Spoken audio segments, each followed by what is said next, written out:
ታሪካችን ሲጀምር ሚራ የተባለችን ታዳጊ በመጽሐፍት ሽታ በታወደውና ጸጥታ በሰፈነበት የትምህርት ቤቷ ቤተ መጽሐፍት ውስጥ ተገላ እናገኛታለን። ቆይ ግን ከዛ በፊት አሁን ላይ 100 ሰብስክራይበር አለን። እቅዳችን በዚህ 90 ቀን ውስጥ 100,000 ሰብስክራይበር ለመግባት ነው። አንችልም? እንችላለን። ሰብስክራይብ አድርጉ።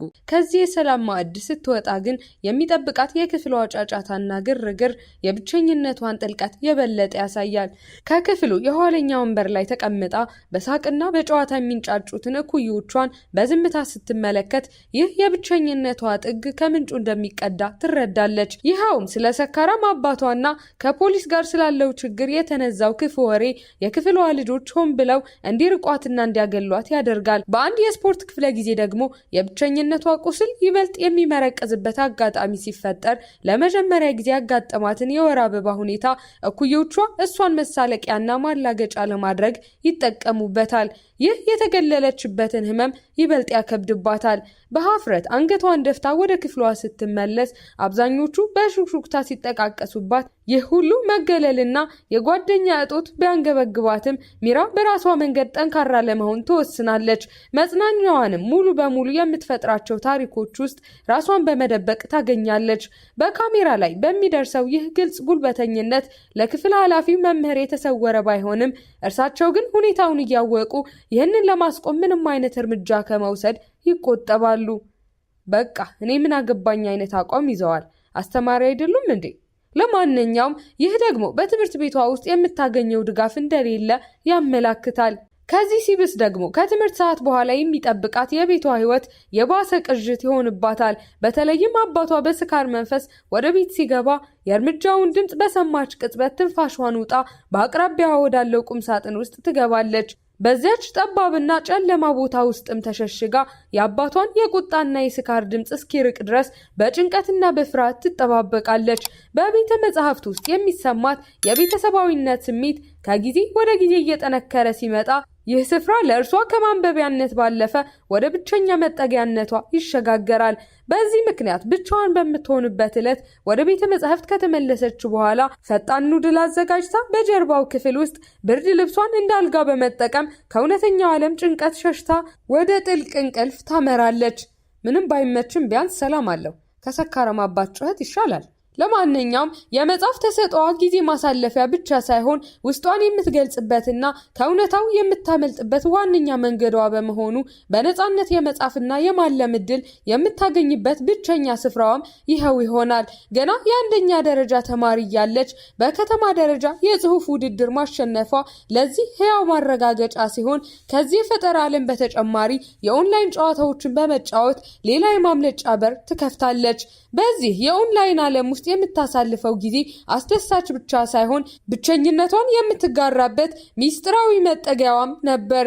በተለይም ከሴና ጋር የመሰረተችው ጓደኝነት በሕይወቷ ውስጥ ጥልቅ ቦታ ሲይዝ በእውነተኛው ዓለም ልተነፍሰው የማትችለውን የዕለት ተዕለት ውጣ ውረዷን የምታካፍለው ለእርሷ ሆነ።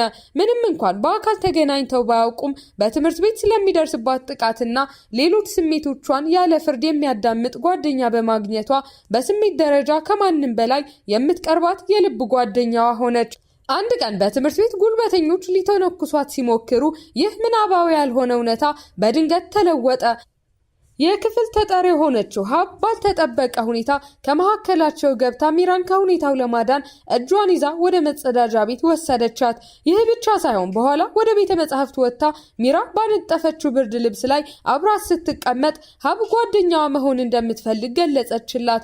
በተጨማሪም የሚራን የጽሑፍ ደብተር ካየች በኋላ ለስራዎቿ ያላትን አድናቆት በመግለጽ ጽሑፎቿ እንደወደደቻቸው ነገረቻት። ይህ ያልተጠበቀ የጓደኝነት ጥያቄ ሚራ ለመጀመሪያ ጊዜ በትምህርት ቤቷ ውስጥ አንድ ሰው እንዳያት እንዲሰማት አደረጋት። ከዚያ ቀን በኋላ የቅርብ ጓደኛሞች ሲሆኑ አንድ ቀን በትምህርት ቤቱ ታዋቂ ተማሪ የሆነው ቴዮንግ ወደ ቤተ መጻሕፍት መምጣት ይጀምራል። የሚገርመው ግን የቴዮንግ ቤተ መጻሕፍት መመላለስ ከቀን ወደ ቀን እየጨመረ ሲመጣ ሚራ እሱ የሚመጣው በእሷ ስለተማረከ ሊሆን እንደሚችል በማሰብ የልቧ ምት በተስፋና በስጋት ድብልቅ ስሜት መፍጠን ይጀምራል። በመጨረሻም አብረው መቀመጥ ሲጀምሩና ቴዮንግ በደግነት ሲቀርባት ለእሱ የተለየ ስሜት እያደረባት እንደሆነ ተገነዘበች። ነገር ግን በሌላ በኩል እንደሱ ላለ ታዋቂ ልጅ እንደማትመጥን የሚነግራት የውስጧ ድምፅ ያለማቋረጥ እያሰቃያት ቀጠለ። በዕለቱ ከሰዓት በኋላ አንድ መምህር በቡድን ተመስርተው ስለ ምግብ እንዲያጠኑ ሲጠይቃቸው ማንም ከእርሷ ጋር መሆን እንደማይፈልግ ስለምታውቅ ተስፋ ቆረጠች። ባልተጠበቀ ሁኔታ ግን ሀብ ስሟን በመጥራት ከእርሷ ጋር ቡድን እንድትቀላቀል ስትጠይቃት ፊቷ በደስታ ይበራል። በቡድን በሚሰሩበት ጊዜ ሚራ በድንገተኛ ትንሽ ስህተት ስትሰራ የሀብ ጓደኞች ወዲያውኑ በቁጣ ተነሱባት። ቪዲዮውን እዚህ ድረስ ከተመለከታችሁ ተመችቷችኋል ማለት ነው። ቪዲዮውን ላይክ ቻናሉንም ሰብስክራይብ ማድረግ እንዳይረሳ እንላለን። ወደ ታሪካችን። እረ ለመሆኑ ይሄ ትምህርት ቤት የቡድን ስራ እኮ የማይረብሸው ሰው አለ እንዴ? አንዱ ስራውን አይሰራም፣ ሌላው ይቆጣል። አቤት ጣጣው!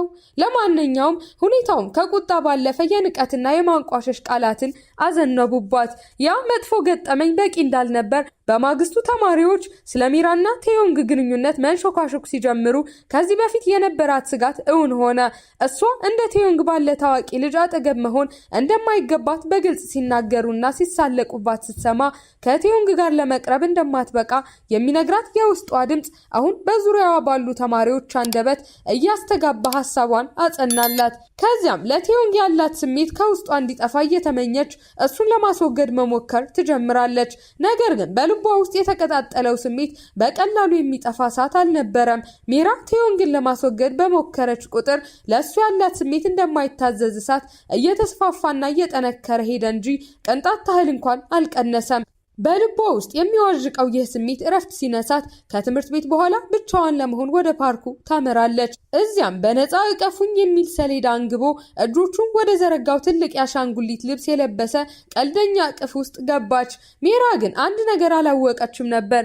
በዚያ ሙቀት በሞላው የአሻንጉሊት ልብስ ውስጥ የነበረው ለረዥም ጊዜ በኦንላይን ጌም ብቻ የምታውቀው የልብ ጓደኛዋ ሴና መሆኑን።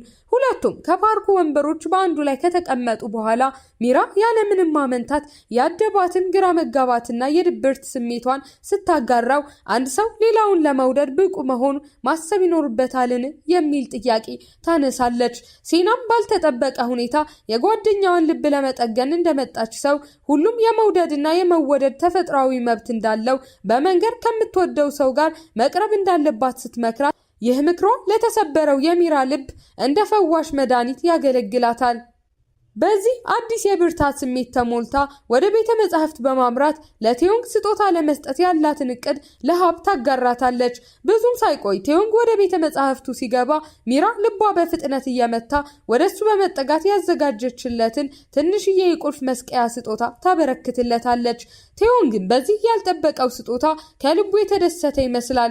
ሁልጊዜም ከሱ እንደማይለየው ቃል ይገባላታል። ይህቺ ትንሽዬ ቅጽበት የሚራን ለቴዮንግ የነበራት ፍቅር ከማሳደጓን በላይ በራሷ ላይ የነበራት መተማመን እንደገና እንድትገነባ ያደርጋታል። ከተወሰነ ጊዜ በኋላ ግን ቴዮንግ ከሀብ ጋር ቤተ መጻሕፍት ውስጥ ሲገናኝ ስትመለከት እውነታው ከገመተችው ፍጹም የተለየ መሆኑን ትረዳለች። ቴዮንግ አዘውትሮ ቤተ መጻሕፍት የሚመጣበት ምክንያት እሷን ለመቅረብ ሳይሆን ከሰሞኑ አብዛኛውን ጊዜዋን ከሷ ጋር የምታሳልፈው ሀብ ጋር ለመሆን እንደሆነ ትገነዘባለች። ይህንን ከቤተ መጻሕፍቱ ረዣዥም መደርደሪያ ጀርባ ተከልላ ስትሰማ ዓለም በላይዋ ላይ የሚገለበጥ ያህል ሲሰማት ልቧ በቅጽበት በሐዘን ይሰበራል። ወደ ክፍል ሲመለሱ የክፍል አስተማሪያቸው የሚራን ስም በመጥራት በትምህርት ቤቱ በተዘጋጀው የልብ ወለድ ጽሑፍ ውድድር ላይ የሀብን ስራ ኮርጃለች በማለት በሁሉም ተማሪ ፊት ይከሳታል። ይሄ እንግዲህ ጭራሽ ያልተጠበቀ ክስተት ነው። ለማንኛውም ይህንን የውሸት ክስ ሲሰሙ የክፍል ጓደኞቿ በሙሉ የጥላቻና የንቀት እይታቸውን እንደ ፍላጻ ይወረውሩባታል። ከሁሉም በላይ ግን ምንም ቃል ሳታወጣ ዝም ብላ የምትመለከታትን የሀብን የአይነ ምድር እይታ ስታይ የሚራ ሐዘን ወደ ጥልቅ ተስፋ መቁረጥ ይለወጣል። በዙሪያዋ የተሰነዘሩባት የፍርድ እይታዎች ራሷን እንዳትከላከል አቅም ቢያሳጧትም ጽሑፉ የራሷ እንደሆነና ሀብ ከእርሷ እንደሰረቀችው ግን ፍጹም እርግጠኛ ትሆናለች። የሀብን እየራቀ የሚሄድ የጀርባ ገጽ እያየች በልቧ ስትብሰለሰል የጓደኝነት ጭንብሉ ተገፎ እውነተኛ ዓላማው የልብ ወለድ ጽሑፏን መስረቅ እንደሆነ በመራራ ሀቅ ትረዳለች። ይህንን ተከትሎ ሀብ በመኮረጅ የከተማውን የጽሑፍ ውድድር ማሸነፏ ሲታወቅ በትምህርት ቤት አንደኛ ደረጃ ካልያዘች ከአባቷ የሚደርስባትን ከባድ ቁጣ የምታውቀው ሚራ የማጭበርበር ተግባሩን ዝም ብላ ልታልፍ ትወስናለች። ፍትህን ለማግኘት ባላት ጉጉት አስተማሪያቸውን በመምህራን ክፍል ውስጥ ስታገኘው የተስፋዋ ጭላንጭል ይሟሽሻል። ምክንያቱም አስተማሪያቸው ቅሬታዋን ለመስማት ቸል በማለት ትኩረቱን ሙሉ በሙሉ በመስኮት አጠገብ ባስቀመጣቸው እጽዋት ላይ ያደርጋል። ይህ አይነት አስተማሪ ግን አላጋጠማችሁም? አንተ ስለ ህይወትህ ስታወራ እሱ ጥፍሩን ስለሚቆርጠው የሚያስብ። ለማንኛውም ከዚህ በላይ ልቧን በሚሰብር መልኩ እንዲህ አይነት ጥልቅና የተዋጣለት ጽሑፍ የመጻፍ ብቃት እንደሌላት በቀጥታ ፊቷ ላይ ሲነግራት የሚራ ልብ በከፍተኛ ሐዘን፣ በቁጣና በተስፋ መቁረጥ ይናወጣል። ይህ ክስተት በትምህርት ቤት የሚደርስባት ጉልበተኝነት እንዲባባስ መንገድ ሲከፍት ወደ ክፍሏ ስትመለስ ሌሎች ተማሪዎች በንቀት እየተመለከቷት ወተት ሲደፉባትና ወደ ሽንት ቤት ስታመራ ደግሞ በሯን ከውጭ ሲቆልፉባት ውርደቱ ይቀጥላል። በጨለማው ውስጥ ተስፋ ቆርጣ ስታለቅስ እንደ መልካም አጋጣሚ የክፍሉን ምክትል ፕሬዝዳንት የሆነችው ኖራ በሩን ትከፍትላታለች። ኖራ ካዳነቻት በኋላም የሀብን የችሎታ መጠን ጠንቅቃ ስለምታውቅ ጽሑፉ የሚራ መሆኑን እንደምታምን ስትገልጽላት በሚራ ልብ ውስጥ ግን የመተማመንና የጥርጣሬ ስሜት ይሟገታል። ከዚህ ሁሉ መከራ በኋላ ወደ ቤቷ ስታመራ ያለሱ ፈቃድ ገንዘብ በመውሰዷ በቁጣ እንደ እሳት የሚንቀለቀል አባቷ ሲጠብቃት ታገኛለች። ገንዘቡን የወሰደችው በስፖርት ክፍለ ጊዜ ለተበላሸው ልብሷ አዲስ የውስጥ ሱሪ ለመግዛት መሆኑን ብታስረዳውም እሱ ግን ምክንያቷን ለመስማት ፈቃደኛ ባለመሆን በምትኩ ክፉኛ ይደበድባታል። ካሰቃቂው ድብደባ በጭንቅ አምልጣ ስትወጣ እግሮቿ ወደሚመሯት መናፈሻ ታቀናለች። በመናፈሻው ጸጥታ ውስጥ ከሴና ጋር በድጋሚ ስትገጣጠም ሴና ለብሶት የነበረው የአሻንጉሊት ማስክ ቀስ ብሎ ሲያወልቅ የሚራ አይኖች በድንጋጤ ይፈጣሉ። ምክንያቱም ከጭንብሉ ጀርባ ያለው ጄሂ የተባለ የ19 ዓመት ወጣት ነው። ጄሂ በተሰበረው ልቧ ውስጥ ተስፋ ለመዝራት እየሞከረ በሚወዛወዝ ወንበር ላይ ጎን ለጎን ተቀምጠው ሲነጋገሩ በለሰለሰ ድምፅ የራሱን ታሪክ ያካፍላታል። እሱም በዚህ ፓርክ ውስጥ ድሮ አንድ ሰው ይጠብቅ እንደነበር በናፍቆት ስሜት ይነግራታል። በመጨረሻም ጽሑፉ የራሷ መሆኑን ለማረጋገጥ ቆርጣ የክፍል ኃላፊዋን ለማግኘት በቀጥታ ወደ መምህራን ቢሮ ታመራለች። ሆኖም የክፍሉ ኃላፊ ለቅሶ በተናነቀው ድምጿ ምንም ትኩረት ሳይሰጥ በቢሮው ውስጥ በሚገኝ አንድ ተክል ላይ በማተኮር አበቦቹን ውሃ ሲያጠጣ የሚራ ልብ በብስጭት ይሞላል። እንዲህ ሰውዬ፣ እሷ ስታለቅስ እሷ አበባ ያጠጣል? ይህኔ እኔ በሆን ኖሮ አበባውን ነበር ነቅዬ የምጥለው። ለማንኛውም ከቀናት በኋላ የትምህርት ቤቱ ቦርድ ጽሑፏን እያጣራ እንደሆነ ስትሰማ ልቧ በፍርሃት ሲርድ ከዚህ ሁሉ ነገር ጀርባ የነበረችው አዳኟ መስላ የቀረበችው ኖራ እንደሆነች ስትደርስበት ድንጋጤዋ ወደር ያጣል። ኖራ ቀጣዩ የክፍል ፕሬዝዳንት ለመሆን ባላት ስውር ምኞት የሀብን ስራ በማጋለጥ የራሷን መንገድ ተመቻቻለች። የሀብ ስርቆት መጋለጥን ተከትሎ በሚራ ላይ ሲወርድ የነበረው የስነ ልቦና ጥቃት በአንድ ጀንበር የሚቆም ሲሆን የጭካኔው ቀስት አቅጣጫውን በመቀየር ሰለባዋን ሀብ ያደርጋታል።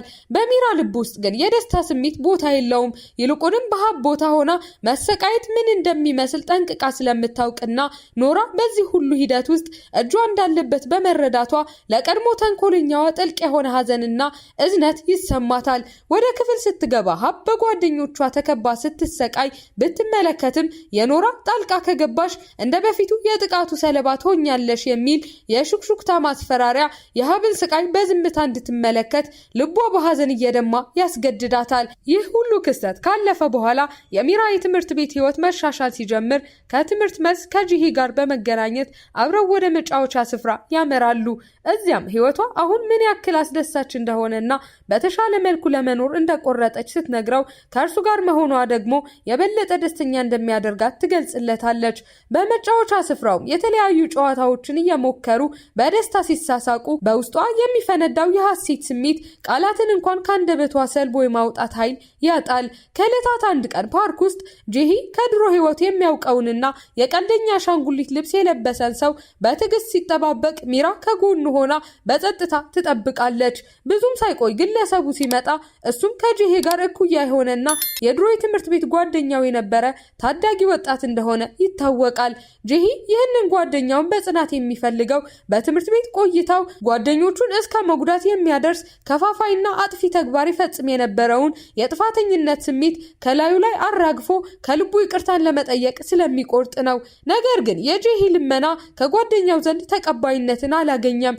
በልቡ ውስጥ ያለው የጥላቻ ስሜት በቀላሉ የሚፋቅ አይነት አልነበረምና ያለፈውን ታሪክ ትቶ ወደፊት እንዲመለከት መከረው። ሁሉም ሰው ስህተት እንደሚሰራና ባለፈው ስህተቶቹ ማካካሻ የሚሆነው በቀል ሳይሆን መልካም ነገሮችን ማድረግ መሆኑን በማስረዳት አዲስ መንገድ አሳየው።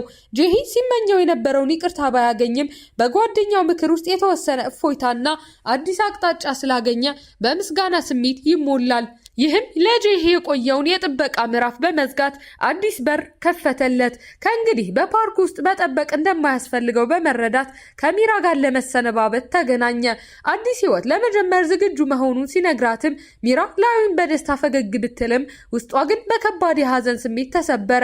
በተለይም ጄሂ ጥሎት የሄደውን የአሻንጉሊት ልብስ ጭንቅላት ይዛ ፓርክ ውስጥ ብቻዋን ስትቀር የብቸኝነቷ ጥልቀትና የሀዘኗ ክብደት በግልጽ ታወቃት። ከጄሂ መሄድ በኋላ በተፈጠረባት ባዶነት ሚራ ከእንግዲህ በትምህርት ቤት ውስጥ ዝምተኛ ተመልካች ላለመሆን ወሰነች። በዚህም የተነሳ ኖራና ጓደኞቿ ሀብን ሲያንገላቷት ስታይ ያለምንም ማመንታት ጣልቃ ገብታ ትረዳታለች። ኖራ በሚራ ድርጊት ክፉኛ ተናዳ ስታስፈራራት፣ ሚራ ግን ሁሉም ሰው ስህተት እንደሚሰራና ይቅርታ እንደሚገባው ትናገራለች። እንዲያውም ከዚህ በፊት እሷን እስከምትጎዳ ድረስ ገፍታ የጣለቻት ኖራ እንኳን ይቅርታ እንደሚገባት በመግለጽ ኖራን ይበልጥ አበሳጫት። የጦፈ ንግግራቸውም በክፍሉ ኮሪደር ላይ ክፉኛ ግርግር እስከ መፍጠር ይደርሳል። ይህንን ሁከት ሰምተው የመጡት የክፍል ኃላፊ መምህራን ኖራን ቢገስጿትም እሷ ግን ጥፋቷን ከማመን ይልቅ ሌላ የክፍል ጓደኛዋን ወንጀለኛ አድርጋ በመክሰስ ከተጠያቂነት ታመልጣለች። ከጥቂት ጊዜ በኋላ የክፍሉ ኃላፊ መምህር ሚራ በአገር አቀፍ የጽሑፍ ውድድር መመረጧን ሲያበስር ፊቱ በኩራት ቢሞላም ይህንኑ ኩራት ግን ሌሎቹን ተማሪዎች ከእርሷ ጋር እያነጻጸረ በሚሰነዝረው የንቀት መርዝ አበከለው። ይህ መምህር ግን ችግር አለበት። ተማሪዎችን ከማወዳደር ውጭ ሌላ ስራ የለውም እንዴ? ለማንኛውም ይህ ንጽጽር በውስጧ የንዴት እሳት ስለለኮሰባትም ሚራ በቅጽበት ከወንበሯ ተስፈንጥራ በመነሳት መምህሩ ከህይወቱ በላይ የሚሳሳለትን የአበባ ማስቀመጫ ይዛ ከክፍሉ ወጣች። ሚራ መምህሩንና ተማሪዎችን ከኋላዋ እያሯሯጠች ያመራችው በቀጥታ ወደ ህንፃው ጣሪያ ነበር። እዚያም የአጥሩ ጠርዝ ላይ በመቆም የአበባ ማስቀመጫውን እንደምትጥለው አስፈራራች። መምህሩ ግዑዝ ለሆነው ለአበባ ማስቀመጫ ከሚሰጠው ዋጋ ይልቅ ለተማሪዎቹ ክብር መስጠት እንዳለ በእንባ እየታጠበች ስትጮህ አንድ ተማሪ የሚያስፈልገው ማወዳደር ሳይሆን እምነትና ድጋፍ መሆኑን ገለጸች። መምህሩ እንደሚለወጥ ቃል ገብቶ ይቅርታ ቢጠይቃትም ሚራ ግን አላመነችውም። ቅንነቱን ለመፈተን የአበባ ማስቀመጫውን ለመጣል እጇን በምታወዛውዝበት ቅጽበት ሚዛኗን ስታ ከጣሪያው ላይ ሳታስበው ትወድቃለች። እንደ ድል ሆኖ ከታች ባሉት ቁጥቋጦዎች ላይ ስላረፈች ከከባድ ጉዳት ትተርፋለች። ይህንን የተመለከተው መምህሯ በፍርሃት እየተንቀጠቀጠ ወደ ታች ሲሮጥ ተማሪው ደህና መሆኗን ሲያይ እፎይ ይላል። ነገር ግን ድርጊቱ ለመምህርነት ብቁ እንዳልሆነ ስለሚያሳይ በከባድ የህሊና ወቀሳ ውስጥ ገባ። ከትምህርት ቤቱ መልስ እርሷና ጄሂ ዘወትር ወደሚገናኙበት መናፈሻ ስፍራ ስታቀና እሱ እዚያው እንደሚጠብቃት በልቧ ተስፋ ታደርጋለች። እንዳሰበችውም ጄሂ አስቀድሟት በመናፈሻው ውስጥ ይጠብቃታል። ከመሄዱ በፊት ሊያናግራት እንደሚፈልግ ሲነግራትም ሚራ ግን እንዲሄድ ስላልፈለገች ፊቱን አዙሮ ሊሰናበታት ሲል በቅጽበት የጃኬቱን ጫፍ በመያዝ እንዳይሄድ ትይዘዋለች። የሁኔታው ጥልቀት የገባው ጄሂ ልቡ ስለሚነካም ወደ ጣቢያው እንድትሸኘው በመጠየቅ አብረው የሚያሳልፉትን ጥቂት ውድ ደቂቃዎች ያራዝመዋል። ጄሂ ከመሄዱ በፊት እንደ መጨረሻ የስንብት ቃል የምታገለግል አንዲት የታጠፈች ወረቀት በእጇ ሲዞ ጀርባውን ሰጥቷት ከእይታዋ እየራቀ ሲሄድ የሚራ ልብ በከባድ የሀዘን ስሜት ይመታል። ነገር ግን እጆቿ እየተንቀጠቀጡ የተወላትን ደብዳቤ ከፍታ ስታነብ በሚቀጥለው ዓመት እንገናኝ የሚል ቀላል ግን ጥልቅ የተስፋ ቃል ስታገኝ አይኖቿ በድንጋጤ ይፈጣሉ። ጄሂ ሙሉ በሙሉ እንዳልተዋትና እንዳልጠላት በመረዳቷ ደረቷ ላይ ተጭኗት የነበረውን የሀዘን ሸክም ስለሚያቀልላት ከረዥም ጊዜ በኋላ ለመጀመሪያ ጊዜ የእፎይታን ትንፋሽ ትተነፍሳለች። ከአንድ ዓመት በኋላም ዳግም የመገናኘት ተስፋዋም በልቧ ውስጥ ይለመልማል። ከዚህ በኋላ ፊልሙ የሚራ ህይወት በቀጣዩ 1 ዓመት ውስጥ እንዴት እንደሚቀየር እያሳየ ወደ መደምደሚያው ያመራል። የጂሂን መምጣት በተስፋ እየጠበቀች ባለችበት በዚህ ጊዜ ከዚህ ቀደም ይርቋት ከነበሩት የክፍል ጓደኞቿ ጋር የነበራት ግንኙነት ቀስ በቀስ እየተሻሻለና እየጠነከረ ሲሄድ በክፍል ውስጥ ስር ሰዶ የነበረው የጉልበተኝነት ድባብ ሙሉ በሙሉ ይወገዳል። ያው ፊልም ላይ አይደል እንደዚህ በቀላሉ ችግር የሚፈታው? እኛ ጋር እኮ ከዓመት በፊት የተጣላነው ሰው ሰላምታም አይሰጠንም። ለማንኛውም በመጨረሻም ከ1 ዓመት የትዕግስትና የተስፋ ጥበቃ በኋላ ፊልሙ ሚራ ከጂሂ ጋር በድጋሚ የምትገናኝበትን ልብ የሚነካ ትዕይንት በማሳየት ይቋጫል። ሀሳብ አስተያየታችሁን ኮሜንት ላይ ጻፉልን። እዚህ ጋርም የምትመለከቱትን ቪዲዮ ማየት እንዳትረሱ። ይመቻችሁ።